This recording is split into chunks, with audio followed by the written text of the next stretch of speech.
والصلاة والسلام على حبيبه محمد وآله وصحبه أجمعين. أعوذ بالله من الشيطان الرجيم. بسم الله الرحمن الرحيم. وقالت اليهود ليست النصارى على شيء وقالت النصارى ليست اليهود على شيء وهم يتلون الكتاب كذلك قال الذين لا يعلمون مثل قولهم فالله يحكم بينهم يوم القيامة فيما كانوا فيه يختلفون.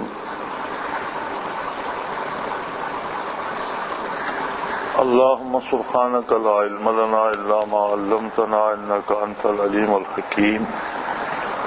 مولا یا صلی وسلم دائما ابدا على حبیبک من زانت به الرسول. جس قدر بھی آسمانی کتابیں نازل ہوئی ہیں ان میں جتنے مضامین ہیں ان کو دو طرح پہ تقسیم کیا جا سکتا ہے. ایک حصہ ان مضامین کا ہے جن کو خبر کہا جاتا ہے. مثلا اللہ واحد ہے، لا شریک ہے، یہ خبر ہے. فرشتے اللہ کی مخلوق ہیں، یہ خبر ہے.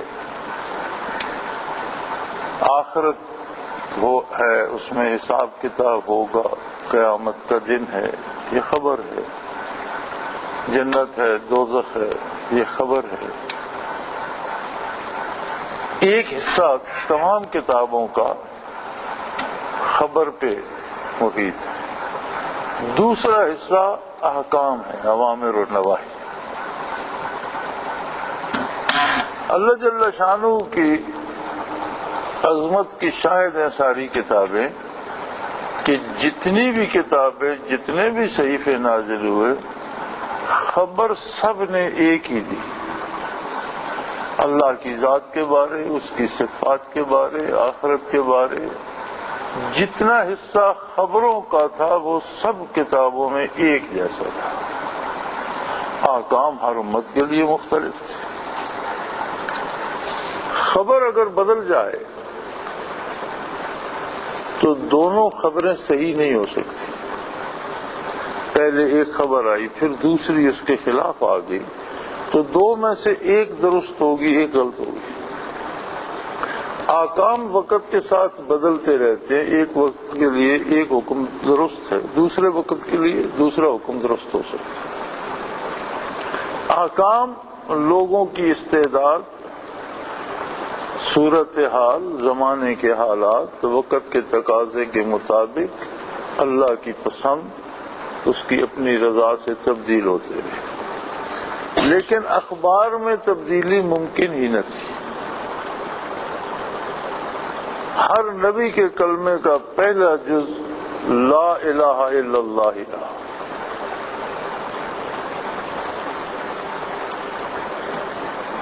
لیکن انسان جب اپنی خواہشات کا اسیر ہو جاتا ہے تو ہر چیز کو اپنی آنا کی تسکین کا سبب بناتا ہے. کسی کے پاس عہدہ ہوتا ہے، ہر عہدے کی بھی ذمہ داریاں ہوتی ہیں. کسی عہدیدار کو بھی فرعون نہیں بننا چاہیے. اسے یہ سمجھنا چاہیے کہ اللہ کریم نے مجھے جو مرتبہ، جو مقام دیا ہے اس میں ذمہ داریاں ہیں. اس میں جس حکومت نے عہدہ دیا ہے اس کے حقوق کا تحفظ بھی ہے. جو لوگ میرے ماتحت دیے گئے ہیں ان کے حقوق کا تحفظ بھی میرے ذمہ ہے. اور جتنا کسی کا عہدہ بڑا ہوتا ہے اتنی اس کی طرف سے خدمات دونوں طرف بڑھ جاتی ہیں. وہ لوگوں کی خدمت بھی کرتا ہے اور حکومت کی خدمت بھی کرتا ہے. اسی لیے نبی کریم صلی اللہ علیہ وسلم نے فرمایا سید القوم خادمہم، او کما قال رسول اللہ صلی اللہ علیہ وسلم، کہ قوم کا جو سردار ہوتا ہے در حقیقت وہی خدمتگار ہوتا ہے قوم کا. لیکن بد نصیب اس عہدے کو اپنی آنا کی تسکین کا سبب بناتے ہیں بے ضابطگیاں کرتے ہیں، ناجائز فائدہ اٹھاتے ہیں اور دونوں طرف سے چور قرار پاتے ہیں۔ اسی طرح کسی کے پاس دولت آ جاتی ہے، اب اس دولت کے بل بوتے پر دوسرے لوگوں کو غلام بنانا چاہتا ہے، ان کے حقوق پہ ڈاکہ مارنا چاہتا ہے، رشوتیں دے کر وہ چیزیں حاصل کرنا چاہتا ہے جو دوسروں کا حق ہے، اس کا حق نہیں بنتی۔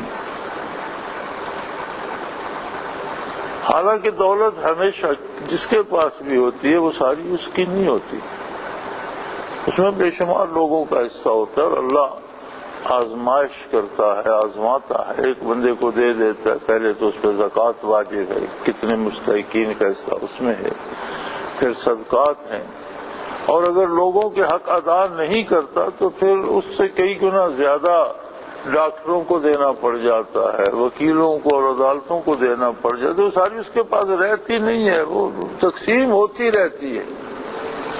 اپنی پسند سے کرے، ثواب بھی ملتا ہے، دنیا کی عزت بھی ملتی ہے، آخرت کی عزت بھی ملتی ہے۔ اس پر سانپ بن کر بیٹھ جائے، یہیں سے رسوائی شروع ہو جاتی ہے۔ اسی طرح کسی کے پاس علم ہوتا ہے، علم سب سے بڑی دولت ہے، اور یاد رکھیں جب علم کی بات آتی ہے تو نبی علیہ الصلوۃ والسلام نے فرمایا العلم علمان، علم دو قسم سے ہے، علم کی دو اقسام ہیں، العلم علمان، علم دو طرح کا ہے، علم الادیان و علم الابدان، دین کا علم، نارمیٹو سائنسز کا علم اور فزیکل سائنسز کا علم، علم الادیان و علم الابدان، عقائد، نظریات، اقدار، عبادات، اعمال، کردار، یہ سب نارمیٹو سائنسز ہیں جو فزیکلی نظر نہیں آتی، ان کی حدود و قیود کے کہاں سے شروع ہوتی کہاں سے ختم ہوتی، لیکن علم ہر بندے کے لیے حدود و قیود متعین کر دیتا ہے، وہ نظر نہیں آتی لیکن زبان کی حد متعین ہے، قول کی حد متعین ہے، فعل کی حد متعین ہے، فکر کی، نظریے کی حد متعین ہے۔ دوسرا حصہ ہے علم، یہ آدھا علم ہے، آدھا علم ہے فزیکل سائنسز، علم الابدان، جو نظر آتا ہے۔ اور آج جس بھنور میں پاکستانی قوم پھنسی ہوئی ہے، اور ہماری سب سے بڑی مصیبت جو ہے وہ یہ ہے کہ جس کے پاس علم الادیان ہے وہ علم الابدان سے واقف ہے، اور جس نے علم الابدان حاصل کیا اس نے علم الادیان کو چھوڑ دیا، دونوں جاہل ہیں۔ جھگڑا اس لیے ہوتا ہے کہ علم دونوں طرف نامکمل ہے، اور علم کا نہ ہونا بھی جہالت ہے، لیکن علم کا ادھورا ہونا اس سے بہت بڑی جہالت ہے، کہ ادھورے علم والا خود کو عالم سمجھ کر فیصلے کرتا ہے اور اس کے فیصلے نامکمل ہوتے ہیں۔ جس طرح ایک اصطلاح ہے نا کہ نیم حکیم خطرہ جان، نیم ملا دشمن ایمان، تو ادھورا علم جو ہے وہ نقصان دیتا ہے۔ تو ہماری اس وقت کی مصیبت پاکستان کی جو ہے وہ یہ ہے کہ ہم نے جنہیں علم دین کی طرف لگایا انہیں صرف دین کا علم پڑھایا، اور جنہیں نصابی علوم کی طرف لگایا انہیں صرف نصاب پڑھایا۔ اب پاکستانی قوم میں دو دھڑے بن گئے ہیں، ایک ملا کا ایک بابو جی کا۔ وہ ملا بابو جی کو نکیل ڈالنا چاہتا ہے اور بابو جی ملا کو نکیل ڈالنا چاہتے ہیں، لڑائی اس پہ ہو رہی ہے۔ دونوں کے پاس آدھا آدھا علم تو ہے۔ اب مولانا کے پاس جو ہے قرآن و حدیث کا علم ہے، اللہ کا دیا ہوا خزینہ ہے، لیکن بھئی سارا قرآن حفظ کر لو تو کیا آپ گاڑی ڈرائیو کر لو گے؟ وہ تو الگ سے سیکھنا پڑے گا، وہ گاڑی کیسے چلانی ہے۔ کوئی حافظ حدیث ہو جائے وہ جہاز اڑا لے گا؟ جہاز اڑانا سیکھنا پڑے گا، بندوق چلانی سیکھنی پڑے گی، کاشتکاری۔ میرے پاس یہاں ایک دفعہ میں بیٹھے، ہم گندم صاف کر رہے تھے، تو اسلام آباد ایک بہت بڑا مدرسہ ہے، اس کے محتمم صاحب تھے، ان کے ساتھ 2 علماء اور بھی تھے۔ اب پاکستان میں چوٹی کے علماء ہیں وہ، تو میں یہاں باہر ہی کلیان پہ بیٹھا تھا، تو کار میں گزرے، مجھے دیکھا تو رک گئے، تو میرے پاس آ گئے، چارپائی پر بیٹھ کے پانی چائے منگوائی، تو ہم غلہ صاف کر رہے تھے۔ اب وہ بڑے حیران ہو کر مشین کو دیکھ مجھ سے پوچھنے لگے یہ کیسے غلہ صاف کرتی ہے؟ دیکھ رہے تھے لیکن انہیں سمجھ نہیں آ رہی تھی کہ یہ کیا ہو رہا ہے، کہ ایک طرف سے گندم ڈالے جا رہے ہیں، دوسری طرف بھوسا جا رہا ہے، ایک اور طرف دانے جا رہے ہیں، تو یہ کیا تماشا ہے؟ میں نے کہا مولانا یہ علم آپ کو پڑھنا چاہیے تھا، یہ آپ کا حق تھا، آپ کو زیب دیتا تھا۔ جنگ بدر میں بڑے بڑے کافر مارے گئے اور بڑے بڑے چوٹی کے لوگ اہل مکہ کے قید بھی۔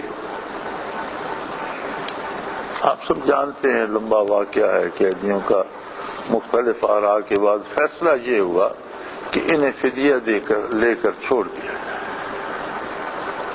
تو لوگ فدیہ دیتے رہے۔ اس میں نبی کریم صلی اللہ علیہ وسلم کے چچا حضرت عباس بھی قیدیوں میں تھے۔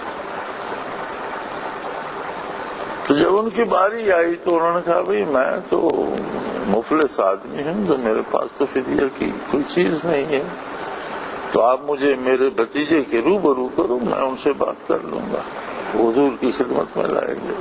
آپ صلی اللہ علیہ وسلم نے فرمایا کہ چچا جو اپنی بیوی ام الفضل کو اتنا سونا دے رہے تھے کہ اسے چھپا کر رکھ دو، کسی کو کانوں کان خبر نہ، وہ آپ کا مال نہیں ہے، اس سے فدیہ کیوں نہیں دیتے؟ تو انہوں نے وہی کلمہ پڑھ لیا کہ یہ اللہ ہی بتا سکتا ہے اور کوئی نہیں بتا سکتا، انہیں اللہ نہیں بتایا، آپ اللہ کے نبی۔ تو کچھ لوگ ایسے رہ گئے جن کے پاس فدیہ دینے کے لیے واقعی کچھ نہیں تھا۔ اب ان کا معاملہ پیش ہوا کہ حضور کچھ ایسے لوگ ہیں جن کے پاس تو کوئی سرمایہ نہیں، کوئی ان کا عزیز رشتہ دار بھی ایسا نہیں جس کے پاس سرمایہ ہو اور ان کی طرف سے فدیہ ادا کرے۔ آپ صلی اللہ علیہ وسلم نے فرمایا کچھ لکھنا پڑھنا الف بے جیم جانتے ہیں؟ ہاں جی جانتے ہیں۔ انہیں کہو مدینہ منورہ کے بچوں کو لکھنا پڑھنا سکھاؤ، یہ ان کا فدیہ ہے۔ اب مکے کے مشرکین اور بدر کے قیدیوں نے کیا قرآن و حدیث پڑھانا تھا؟ وہ تو اللہ اللہ کے نبی کو، قرآن کو، کتاب کو مانتے نہیں تھے، لیکن علوم دنیا کی اہمیت اتنی ہے کہ خود نبی کریم صلی اللہ علیہ وسلم نے فرمایا کہ انہیں کہو یہ بچوں کو لکھنا پڑھنا اور گنتی سکھا دیں اور چلے جائیں۔ فرمایا اطلبوا العلم ولو کان بالصین۔ چین ان دنوں بھی بڑا ترقی یافتہ ملک تھا، اور ایک منڈی ہوتی تھی جہاں اب سلطنت عمان ہے، یہاں ایک ایسی منڈی ہوتی تھی جو بین الاقوامی تھی، ہند کے لوگ بھی جاتے تھے، چین کے لوگ بھی جاتے تھے، اور مغرب کے لوگ بھی وہاں آتے تھے، اور وہ ایک بین الاقوامی منڈی تھی۔ اس کے آثار اب بھی موجود ہیں اور سلطنت عمان نے محفوظ کر رکھے ہیں۔ دفن ہو گئے، شہر اجڑ گئے، مٹی کے نیچے دب گئے، پھر کسی کھدائی میں وہ آثار نکلے تو انہوں نے اس پہ باڑ لگا کے اس پہ پہرا لگا دیا، عام آدمی کے لیے منع کر دیا، لیکن ہے وہاں۔ تو اہل چین اس منڈی میں جاتے تو دوسروں کی نسبت دنیاوی علوم میں زیادہ ماہر پائے جاتے۔ یہ خبر حضور اکرم صلی اللہ علیہ وسلم تک بھی پہنچی تو آپ نے فرمایا کہ علم حاصل کرو، خواہ اس کے لیے چین کیوں نہ جانا پڑے۔ اب چین والوں نے قرآن و حدیث تو نہیں پڑھانا تھا، علوم ظاہری، مادی اور فزیکل سائنسز جسے کہتے ہیں، علم الابدان،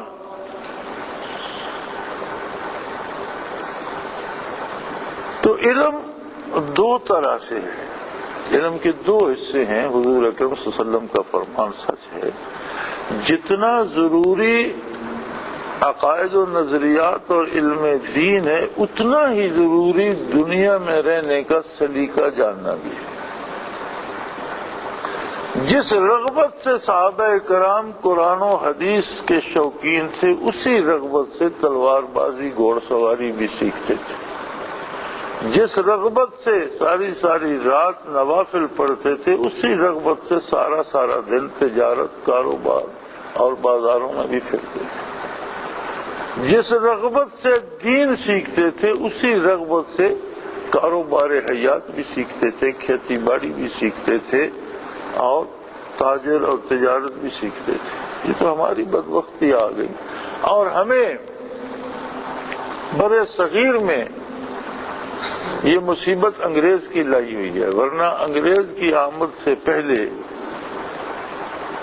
1000 سالہ عہد اقتدار میں مسلمان سلاطین اور مسلمان جرنیل، مسلمان اطباء، مسلمان محققین، مسلمان مورخ، مسلمان سائنسدان، یہ سارے مدارس دینیہ کے پڑھے ہوئے ہوتے تھے، اور دینی مدارس یونیورسٹیاں ہوتی تھی، جامعات، جامع یونیورسٹی کا ترجمہ ہے، ہم تو جہاں جمعہ پڑھتے ہیں نا اسے جامع کہہ دیتے ہیں، جامع انگریزی لفظ یونیورسٹی کا عربی میں ترجمہ ہے، اور سارے علوم یکجا سکھائے جاتے تھے، دین بھی دنیا بھی، طبابت بھی، تلوار بازی بھی، تاریخ بھی، فلسفہ بھی، سائنس بھی، اور بڑی بڑی عظیم یونیورسٹیاں تھیں، اور مسلمان حکمرانوں نے انہیں بڑی بڑی جاگیریں دے رکھی تھیں، جن کے بورڈ تھے، ان سے کروڑوں کی آمدن ہوتی تھی، وہ بورڈ اضافہ کی تنخواہیں، بچوں کی تعلیم، ان کی اخراجات، اس سارے کا اہتمام کرتا تھا۔ بلکہ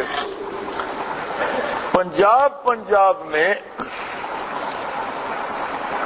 آپ اگر تاریخ میں دیکھیں تو آپ کو پتہ چلے گا کہ 80% حصہ جو جاگیرداروں کو انگریز نے عطا کیا وہ دینی مدارس کی جاگیریں تھیں، ان سے چھین کر دی گئی، اور جاگیرداری کا یہ عالم ہے کہ 3 لاکھ سے زائد مربع زمین صرف ملتان ڈویژن میں ہے جو انگریزوں نے جاگیرداروں کو دی۔ تو خیر یہ ایک الگ موضوع ہے، لیکن ہمارے ساتھ ظلم یہ ہوا کہ جو رپورٹ لارڈ کلائیو نے برے صغیر سے برطانیہ بھیجی تھی وہ یہ تھی کہ برے صغیر کی تمام قوموں پر حکومت کی جا سکتی ہے سوائے مسلمانوں کی، مسلمانوں کا کوئی علاج تجویز ہونا چاہیے، مسلمانوں پر کیوں نہیں ہو سکتی؟ تو اس نے لکھا تھا کہ ان کا لٹریسی ریٹ جو ہے وہ 84% سے زیادہ ہے۔ اس وقت، اس زمانے میں جب انگریز برے صغیر میں آیا، مسلمان 84% سے زیادہ پڑھے لکھے تھے۔ پھر اس کا حل سوچا گیا، حل یہ تجویز ہوا کہ ان کے جو دینی مدارس ہیں ان کی ساری جاگیریں چھین لو اور انہیں لاوارث کرو۔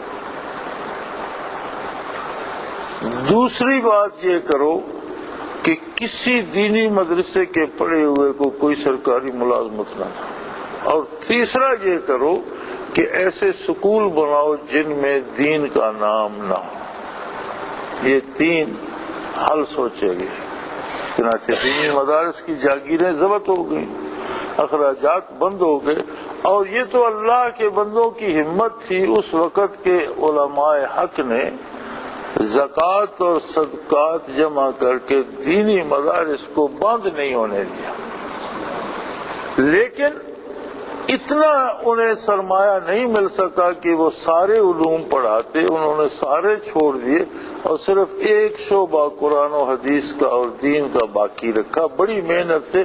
ایسے لوگ جو آخرت میں عالی شان محلوں میں بیٹھے ہوں گے، یہاں بوریے پر اور زمین پر عمریں بسر کر گئے، اور زکوٰۃ اور صدقات، یہ جہاد تھا ان کا۔ اب جب دینی مدرسے کے پڑھے ہوئے بندے کو جا بھی نہیں ملنی تو دینی مدرسے میں پھر جو لوگ اہلیت رکھتے تھے ان کا جانا ہی بند ہو گیا، لوگوں نے جاب کرنی تھی، لوگ انگریز کے بنائے ہوئے نصاب میں چلے گئے اور دینی مدرسے میں وہ لوگ گئے، کچھ ذہنی طور پر کمزور تھے، کچھ جسمانی طور پر معذور تھے، کچھ مالی طور پر مجبور تھے، ایسے لوگ گئے، اور پھر کوئی دینی مدرسے کا پڑھا ہوا بندہ کسی نے نہ پولیس میں لیا نہ فوج میں لیا، نہ اسے بازار میں اس نے دکان بنائی، کسی بس کا ڈرائیور بھی نہ بن سکا، بس وہ اتنا ہی بنا کہ ایک مولوی بن گیا، اس نے یا تو پہلے کسی بیٹھے ہوئے مولوی کو دھکا دے کر مسجد چھین لی، یا کسی مدرسے میں استاد لگ گیا، نہیں تو چندہ برائے مسجد کا بورڈ لگا اور ایک نہیں بنا دیا۔ وہ جتنی مسجدیں بڑھتی گئیں، اتنے سکول آف تھاٹ بڑھتے گئے، اتنے فرقے بنتے گئے، تقسیم در تقسیم ہوتی گئی۔ مسئلہ روزی کا تھا۔ اگر تقسیم ملک کے بعد فوری طور پر دینی مدارس کو بھی قومی دھارے میں لے لیا جاتا، قومی بجٹ میں سے ان کو حصہ دیا جاتا، اساتذہ کی تنخواہیں، بچوں کے اخراجات، عمارت کی ضروریات پوری کی جاتی، ان کے نصاب بھی ایسے بنائے جاتے جیسے انگریز کے آنے سے پہلے تھے، لوگ قال اللہ قال الرسول بھی پڑھتے، لوگ تاریخ بھی پڑھتے، لوگ سائنس بھی پڑھتے، لوگ میڈیکل بھی پڑھتے، لوگ کمپیوٹر بھی سیکھتے، اور قال اللہ قال الرسول بھی۔ تو آپ کے ڈپٹی کمشنر سے لے کر وزیر اعظم تک وہ لوگ مدرسوں کے آئے ہوئے چھا جاتے، انہیں پتہ ہوتا ہم کون ہیں، اسلام کیا ہے، ہماری ذمہ داری کیا ہے۔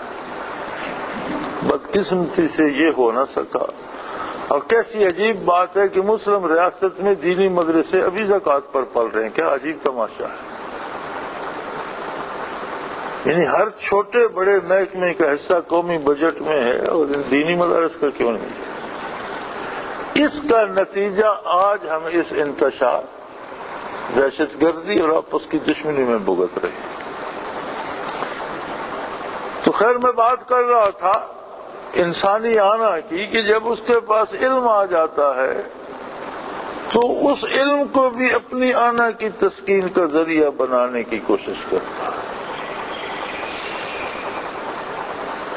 عہدے کو آنا کی تسکین کا ذریعہ بنایا تو اس میں بگاڑ آ گیا، دولت کو بنایا تو اس میں خرابی آ گئی، دینی علوم کو جب بناتا ہے تو اس میں بہت زیادہ خرابی آتی ہے، اس میں دو عالم کی خرابی آ جاتی ہے۔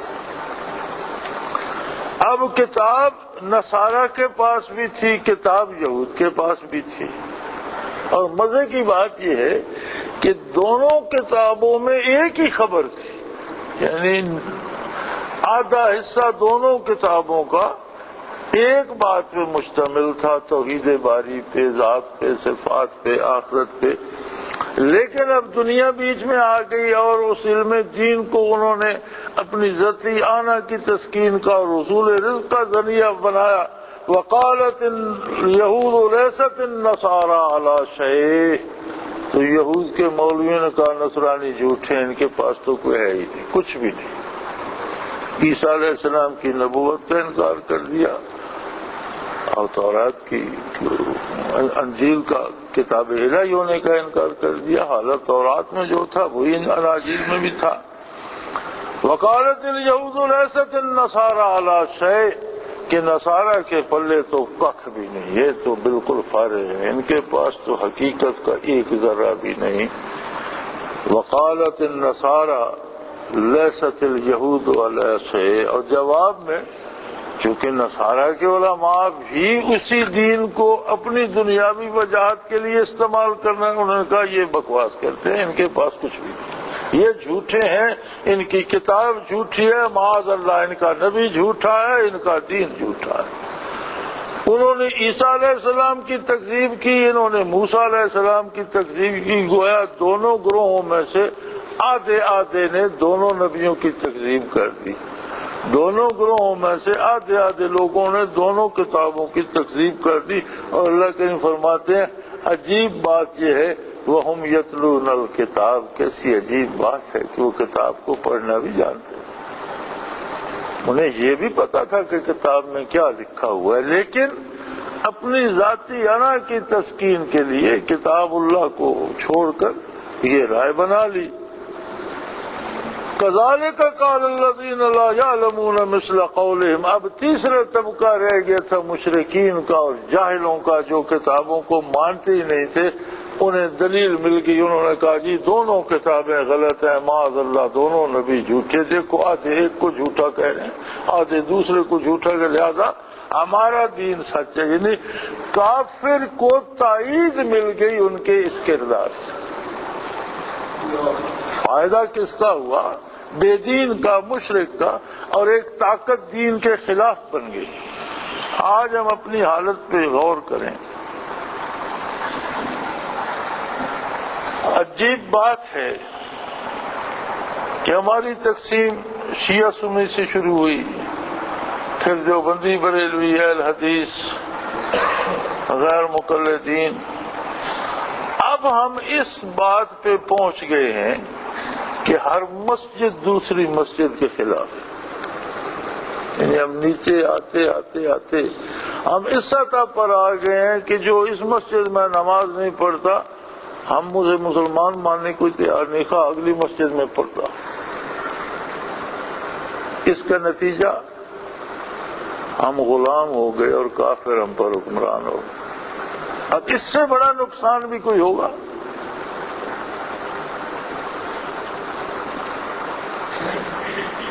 اگلے دن ہی مجھ سے کوئی پوچھ رہا تھا کہ جی اختلاف تو شروع سے آ رہے ہیں، آخر ائمہ اربعہ میں بھی تو اختلاف تھا۔ میں نے کہا بھائی آپ بھول رہے ہیں، ائمہ اربعہ میں کسی میں کوئی اختلاف، چاروں ایک ہیں، پھر آپ ایک کو کیوں مانتے ہیں؟ میں نے کہا میرے بھائی دو چیزیں ہوتی ہیں، ایک ہوتا ہے اصول، ایک ہوتی ہے اس کی تشریح اور فرع۔ ایک اصول ہے کہ نماز اللہ اکبر سے شروع کرو اور ہاتھ کانوں تک اٹھاؤ، یہ اصول ہے۔ اب اس کی تشریح جو حنفی سمجھتے ہیں وہ یہ ہے کہ ایک دفعہ اللہ اکبر کی اور بات ختم، ہاتھ باندھ لیے۔ حنبلی سمجھتے ہیں کہ جب حکم ہے تکبیر پر ہاتھ اٹھاؤ تو ہر تکبیر پر اٹھانے چاہیے، جب بھی اللہ اکبر کو ہاتھ اٹھاؤ۔ رفع یدین والے آ گئے۔ تو یہ اختلاف تو نہیں، یہ تو مختلف تشریحات ہیں۔ اس کا مطلب ہے کہ اس حکم کے جتنے پہلو ہیں ان میں ایک نے ایک پر عمل کر لیا، دوسرے نے دوسرے پر، تیسرے نے تیسرے پر، چوتھے نے چوتھے پر، تو چاروں پہلوؤں پر جو چار پہلو اس سے نکلتے سکتے تھے سب پر عمل ہو گیا۔ کوئی امام دوسرے کی تکذیب اسے غلط نہیں کہتا، ہمارا فرق ترجیح کا ہے، ہم سمجھتے ہیں کہ یہ دوسرے سے بہتر ہے۔ اب آگے فیصلہ اللہ کے پاس ہے، شاید دوسرا بہتر ہو۔ جو دوسرا مالکی ہے وہ سمجھتا ہے کہ فقہ مالکی جو ہے وہ فقہ حنفی سے بہتر ہے، لیکن فقہ حنفی برحق ہے۔ یہی چاروں ائمہ کا اختلاف ہے، فروعات کا، اصول کا کہیں بھی نہیں ملے گا۔ اور یہ اختلاف اسے نبی کریم صلی اللہ علیہ وسلم نے باعث برکت قرار دیا ہے کہ یہ جو اختلاف ہے فروعات کا، یہ اللہ کی رحمت کا سبب ہے، اس لیے کہ ایک حکم کے جتنے مختلف پہلو بنتے ہیں سب پر عمل ہو جاتا ہے۔ اسے آپ اختلاف کیوں کہتے ہیں؟ اختلاف تو یہ ہے کہ جو سیدھا سیدھا ایک دوسرے کو ہم کافر کہہ دیں، اور ہمارے اس جھگڑے کا فائدہ کافروں کو ہو رہا ہے۔ ہم آپس میں لڑ رہے ہیں، وہ ہمیں لڑا رہے ہیں، ہم پیسے خرچ کر رہے ہیں، وہ ہمیں اسلحہ بیچ رہے ہیں، ہماری جانیں جا رہی ہیں، ان کی کمائی ہو رہی ہے، ہمارے اقتدار اعلیٰ منہ دیکھتے رہ جاتے ہیں اور کافر اپنا کام کر جاتے ہیں، اس لیے کہ عام آدمی بنیاد ہوتا ہے جس سے ہم کچھ نہیں نہ سمجھتے کہ اس کی کیا حیثیت ہے۔ اصل حیثیت اسی بندے کی ہوتی ہے جس کو ہم بے حیثیت سمجھتے ہیں، وہ بنیاد کا پتھر ہے۔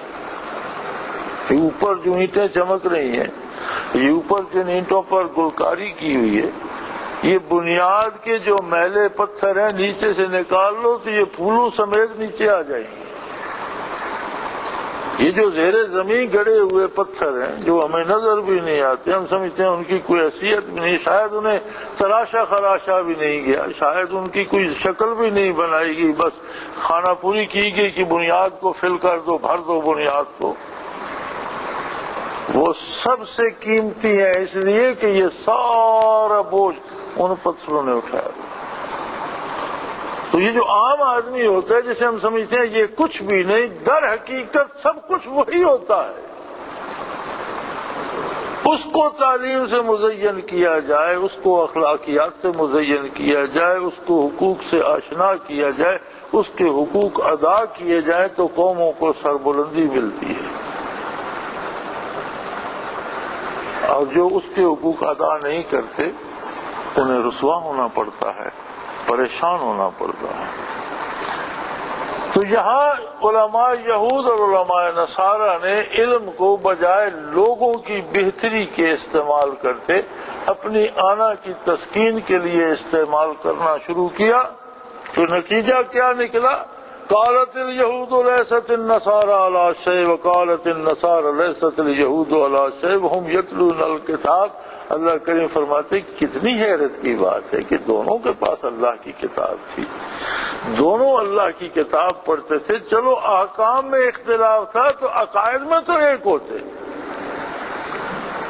اور ان کی تردید کرنے سے کذالک قال الذین لا یعلمون مثل قولہم، جو جہالات تھے جن دونوں کتابوں کو نہیں مانتے تھے انہیں مزید تھا، انہوں نے کہا دیکھو یہ خود جھوٹا کہہ رہے ہیں ایک دوسرے کو، یہ دونوں جھوٹ۔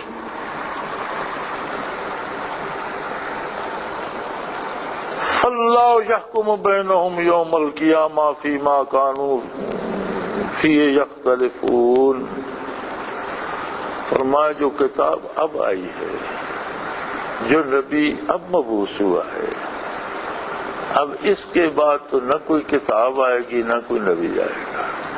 اس کے فیصلے کو اگر یہ نہیں مانتے تو پھر انہیں انتظار کرنا چاہیے کہ روز قیامت اللہ ان کے درمیان فیصلہ کر دے گا۔ یا تو یہ فیصلہ مان لیں جو محمد الرسول اللہ لائے، اور جو کتاب محمد الرسول اللہ لائے ہیں وہ موسیٰ علیہ نبینا علیہ السلام کی بھی تائید کرتی ہے، عیسیٰ علیہ نبینا علیہ السلام کی بھی تائید کرتی ہے، تمام عقائد کی تائید کرتی ہے۔ وہی توحید اس میں بھی ہے، وہی آخرت کا تصور اس میں بھی ہے، وہی جنت دوزخ کا عقیدہ اس میں بھی ہے، وہی ملائکہ کا حشر نشر کا عقیدہ اس میں بھی ہے۔